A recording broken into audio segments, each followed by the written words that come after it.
ভালো লাগতেছে আল্লাহর প্রকৃত হাওয়া বাতাস শরীরে লাগতেছে, ভালো খুব লাগতেছে। শান্তি লাগতেছে, খুব ভালো লাগতেছে।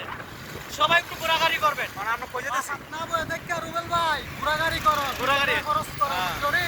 তাইলে কি মন অশান্তি সব শান্তি। এ বসে গেলে ব্যাংক দিও না ঠিক আছে রুবেল ভাই দেখো ঘুরতে পাইছি আমরা এই যে ঘুরতে আইছি দেখো। এই বন্ধু রাজীব কোথায়? দাঁড়া।